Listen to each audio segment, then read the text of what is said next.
I stood at the altar 5 years ago, promising to love Emma forever. Our wedding day was perfect, just like our life together seemed to be. Working as a software engineer in Chicago, we had built a comfortable life in our three-bedroom house. We talked about starting a family, soon picking out baby names late at night. Then everything changed. The secret texts late nights at work. The emotional distance. But nothing prepared me for what she said that night, drunk and unfiltered. I settled for you, but I still love my ex. He is everything you are not.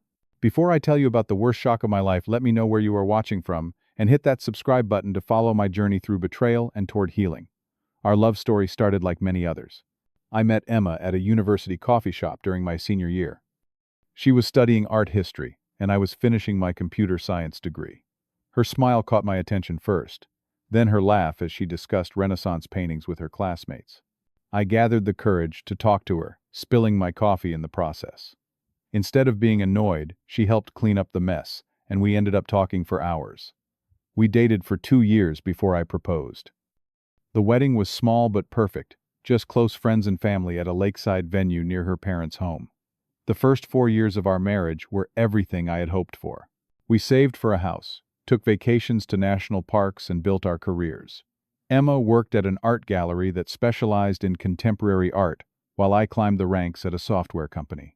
I worked hard to provide us with a good life sometimes, putting in extra hours to secure promotions and bonuses. Maybe I worked too much sometimes, but I always tried to make time for Emma. Date nights, weekend brunches, surprising her with tickets to exhibits she wanted to see. We had plans for our future together. 2 kids, a house in the suburbs, with a big yard, annual family trips to create memories. When we have kids, I want to take them to the Grand Canyon like my parents took me. I told Emma one night as we looked through vacation photos. 2 kids would be perfect, she agreed, snuggling closer to me on the couch. A boy and a girl. That was the life we were building toward. At least that is what I thought. The changes started about 6 months ago. Small things at first. Emma began checking her phone, constantly smiling at messages, then quickly putting it away when I entered the room. She changed her phone passcode for the first time in our relationship. When I asked about it casually, she said it was for work security purposes. Our conversations grew shorter. Emma started skipping our traditional Friday dinner dates, citing work events and gallery openings. When she was home, she seemed distant, her mind elsewhere, even when we were in the same room. "Is everything okay with us?" I asked one night after she declined my suggestion to watch a movie together. "Everything is fine, Jonah. I am just stressed about work." "The gallery has a big exhibition coming up," she replied, not quite meeting my eyes. I tried everything I could think of to reconnect. I made reservations at her favorite restaurant, surprised her with concert tickets, even suggested marriage counseling as a preventative measure. "We do not need counseling, Jonah. Not every couple needs therapy when they hit a rough patch," she said dismissively. "This is just a difficult time at work. It will pass." I wanted to believe her. I did believe her until that night that changed everything. Emma's gallery was hosting a major client event. As the wife of the gallery manager, she was expected to entertain important collectors and artists. I attended as her supportive husband, making small talk with strangers, while watching Emma shine in her element. She always had a gift for making people feel special, for remembering details about their lives and interests. That night, Emma drank more than usual. Glass after glass of champagne, as she celebrated a successful evening. By the time we headed home, she could barely walk straight. I helped her into the car, buckled her seatbelt, and began the drive home. "You know what your problem is, Jonah," she slurred as we stopped at a red light. "What is that, honey?" I asked, thinking she was just being playfully drunk. "You are too nice, too predictable." Her words were beginning to slur. Jackson was never predictable. He was exciting. Jackson. A name I had heard only a few times before. Her college boyfriend before we met. I felt a chill run through me. "I thought you had not talked to Jackson in years," I said carefully, keeping my eyes on the road. Emma laughed, a harsh sound I did not recognize. "We reconnected on social media last year. He is back in Chicago now." My hands tightened on the steering wheel. "Are you two just catching up as friends? Or is there something I should know?" That is when she said it, the words that would echo in my mind for months. "I settled for you, Jonah, but I still love him. Jackson is stronger than you, more passionate, more successful. He is everything. You are not." The car felt suddenly airless. I struggled to breathe normally to keep driving safely as my world collapsed around me. Then why did you marry me? I managed to ask, my voice barely audible. Emma rested her head against the window, her eyes closing. Because Jackson did not want to commit then. He wanted to travel the world, build his business empire. I was tired of waiting. Her voice dropped to a whisper. But he wants me now. The rest of the drive home passed in terrible silence. I helped Emma to bed, then sat in our living room until dawn, replaying her words and wondering how I had missed the signs. When Emma woke the next morning, I confronted her with what she had said. The look of panic in her eyes told me everything before she even opened her mouth to deny it. I do not remember saying anything like that, Jonah. I was drunk. You must have misunderstood. Her hangover made her voice raspy, but the calculation in her eyes was clear. I did not misunderstand you, saying you settled for me, and still love your ex, I replied flatly. That is pretty clear. Emma reached for my hand, which I pulled away. Baby, I would never say that. You know how I get when I drink too much. I say nonsense. For the first time in our marriage, I did something I had never considered before. While Emma was in the shower, I checked her phone. The passcode did not work, but her laptop was open on the kitchen counter. Her social media accounts were logged in, and there they were, dozens of messages between her and Jackson. Flirtatious at first, then explicitly romantic. Plans to meet, hotel arrangements. When Emma came downstairs, I was sitting at the kitchen table with her laptop open, her face drained of color. You went through my private messages. How could you invade my privacy like that? How could you betray our marriage? I countered. How long has this been going on? Tears filled her eyes. Nothing physical has happened, she insisted. We are just talking. I was confused, that is all. These messages about meeting at the Palmer House Hotel were just talk, I asked, scrolling to conversations from 3 weeks earlier. Emma broke down crying, apologizing between sobs, but still insisting she had not crossed the final line. It is just messages, Jonah. Nothing actually happened. But something had happened. My trust was shattered, and I needed to know the full truth. Despite what Emma claimed, I knew there was more to the story. After days of evasive answers and half-truths, I made a decision I never thought I would make. I hired a private investigator. This happens more than you would think. The investigator, a retired police officer named Mike, told me, "Give me 2 weeks." It took less than that. Mike presented me with photographs of Emma entering and leaving a downtown hotel with a tall, well-dressed man I had never seen in person, but recognized from social media photos. Jackson. There were lunch dates at restaurants far from both her workplace and our home, shopping trips where he carried her bags. All during times she had told me she was working late or attending gallery events. The evidence was undeniable. I waited for Emma to return from what she claimed was a weekend art conference in Milwaukee. I know you were with Jackson this weekend, I said when she walked through the door Sunday evening. I have photographs. Her denial lasted only seconds before crumbling. Emma sank into a chair, her facade finally breaking. It started 3 months ago when he moved back to Chicago, she admitted. He contacted me about buying art for his new office. We met for coffee to discuss options, and I could not help myself. There were always unresolved feelings. Do you love him? I asked, needing to hear the truth. Emma looked at me with tears streaming down her face. I do not know what I feel anymore. Jackson and I have history passion. With you it is different. Safer, safer, I repeated. Like settling. She did not deny it this time. Despite the betrayal, some part of me still wanted to save our marriage. I suggested counseling again, and this time Emma agreed. The counseling sessions were tense and often unproductive. Emma remained guarded, unwilling to fully commit to transparency. I tried to understand what had gone wrong, what need I had failed to fulfill. I feel like I do not know what you want from me anymore, I told her, during our 3rd session. What would make you happy in our marriage? I do not know if I can be happy with just one person for the rest of my life, she replied, avoiding my gaze. The therapist asked about our future, whether we both wanted to work toward reconciliation. I need time to figure things out, Emma said. Time while still seeing Jackson, I asked. Her silence was answer enough. Just when I thought things could not get more complicated, Emma came home one evening with news that temporarily changed everything. I am pregnant, she said, standing in our kitchen, with a pharmacy bag and what looked like a positive pregnancy test. For a brief, beautiful moment, I felt hope. A baby. The family we had talked about. Maybe this would bring us back together, give us a fresh start. That is wonderful, I said, moving to embrace her. Emma stepped back. Jonah, I need to be honest with you. I do not know if the baby is yours or Jackson's. The hope I had felt moments before, shattered like glass. You told me nothing physical happened between you, I said, my voice hollow. I know what I said. Emma looked down at her hands. I was not ready to tell you everything. So you have been sleeping with him our entire marriage. The betrayal cut deeper with each new revelation. No, she insisted. Just the last 2 months. But the timing means.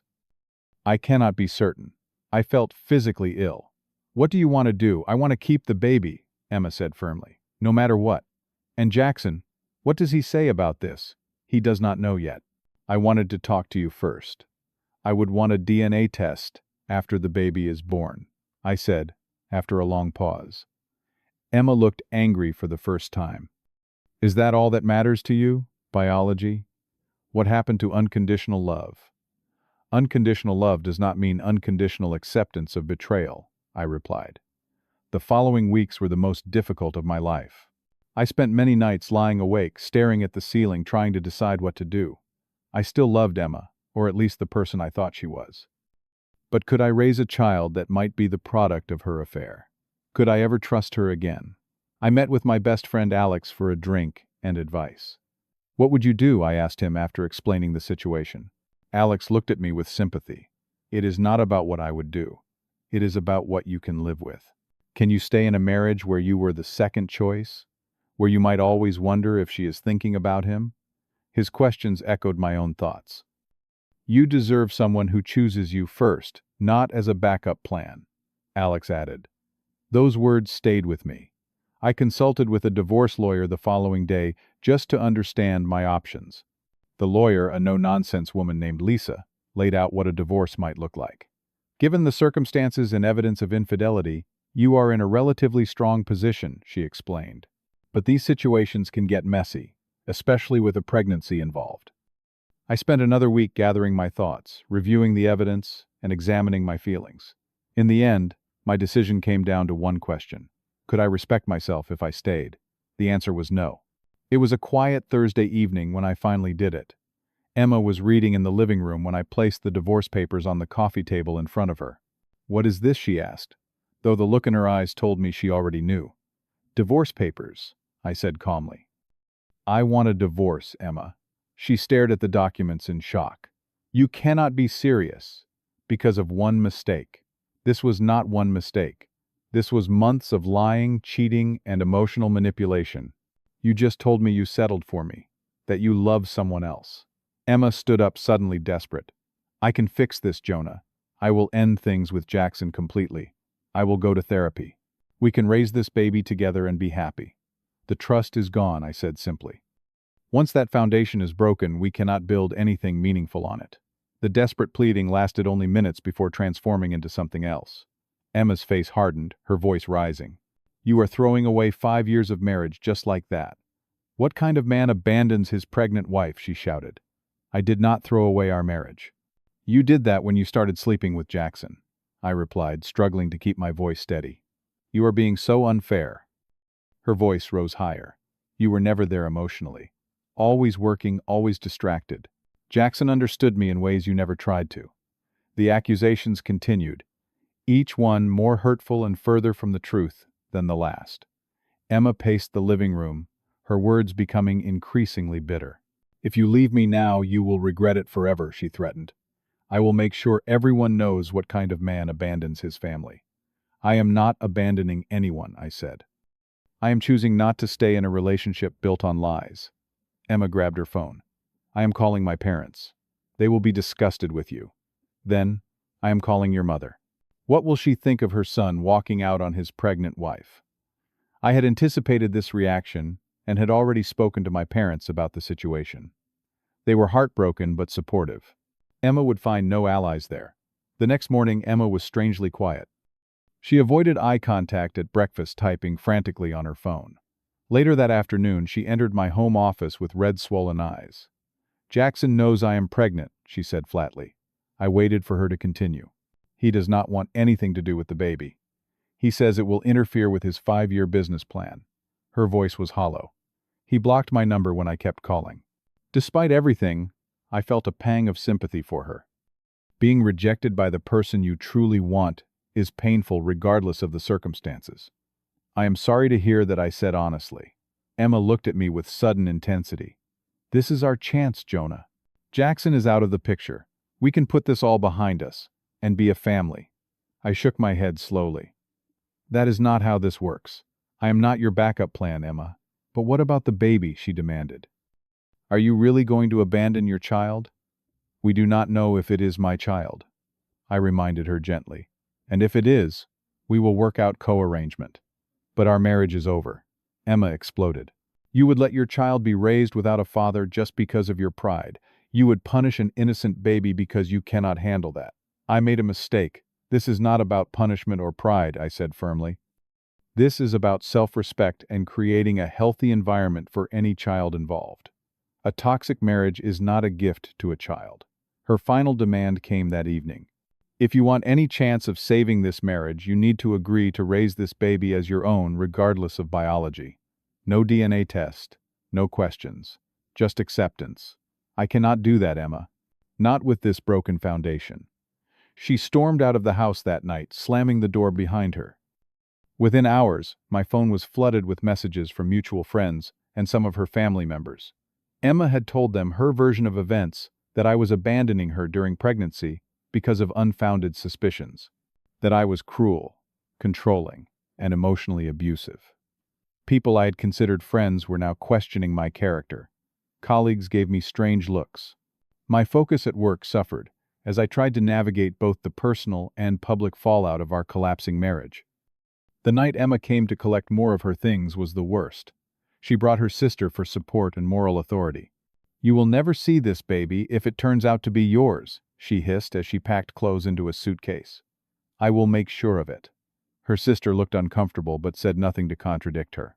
I remained calm, knowing that emotional reactions would only make things worse. That is not how family court works, and you know it. If the baby is mine, I will be in its life. Emma left with her suitcase and threats, leaving behind the shattered remains of what I had once thought was a happy marriage. The divorce process was even more painful and drawn out than I anticipated.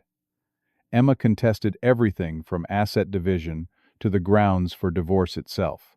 She demanded alimony that far exceeded what would be reasonable given our circumstances and the length of our marriage.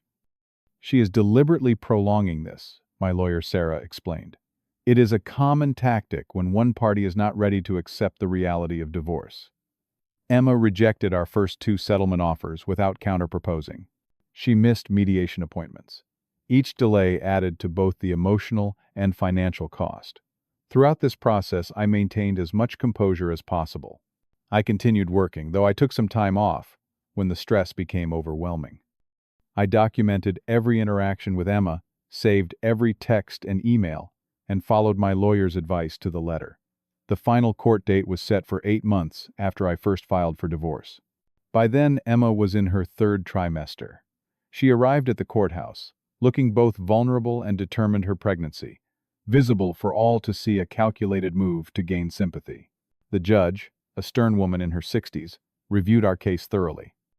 Emma's lawyer argued that I was abandoning my responsibilities, and that Emma deserved significant financial support during and after her pregnancy. When my lawyer presented the evidence of Emma's infidelity, including the private investigator's photographs and screenshots of her communications with Jackson, the judge's expression remained neutral but attentive. Mr. Walker. The judge addressed me directly. What are your intentions regarding the unborn child? If paternity is established, Your Honor, if the child is mine, I intend to be fully present and responsible as a father. I am prepared to pay appropriate child support and to be actively involved in the child's life. What I cannot do is remain in a marriage that has been irreparably damaged by betrayal and dishonesty.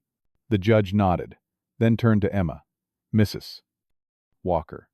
The court cannot force someone to remain married against their will, nor can it compel someone to parent a child that may not be biologically theirs without confirmed paternity. Your request for extended alimony beyond what is standard for a 5-year marriage without children is denied. The relief I felt was indescribable. The divorce was granted with a fair division of assets and a court order for paternity testing after the baby's birth.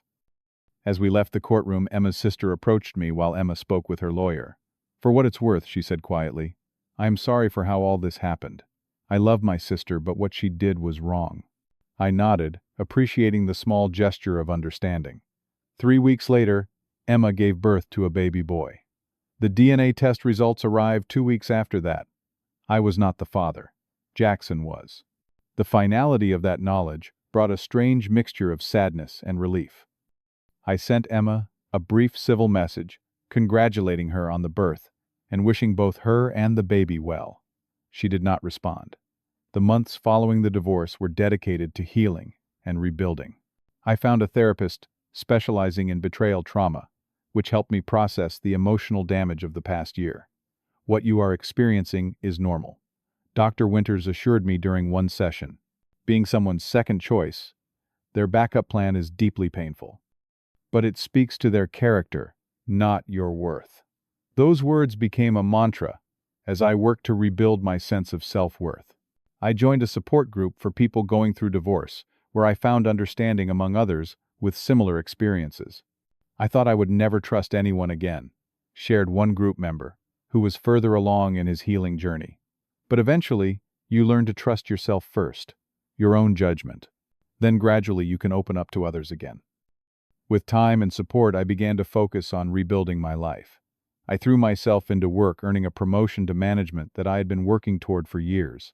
The additional responsibilities helped keep my mind occupied during the day, while new routines filled my evenings and weekends. My family proved invaluable during this period. My parents, who had always loved Emma but stood firmly by my side through the divorce, invited me for weekly dinners. My younger brother made a point of checking in regularly, sometimes just sending funny memes to make me smile. Friends who had initially been unsure about taking sides eventually saw through Emma's narratives as inconsistencies emerged. Alex remained my most steadfast supporter, dragging me out of the house when I would have preferred to wallow alone. "Life does not stop because your marriage did," he reminded me one night when I tried to decline an invitation to a concert. "There is a whole world waiting for you to rejoin it." Gradually I did. I rediscovered old hobbies and found new ones. I learned to rock climb at an indoor gym, started training for a half marathon, and took cooking classes where I mastered dishes more complex than the basic meals I had relied on. I moved out of our old house, unable to feel comfortable there with so many memories. My new apartment was downtown, smaller, but with a view of the lake that I found calming. I furnished it completely differently, creating a space that reflected only my tastes and preferences.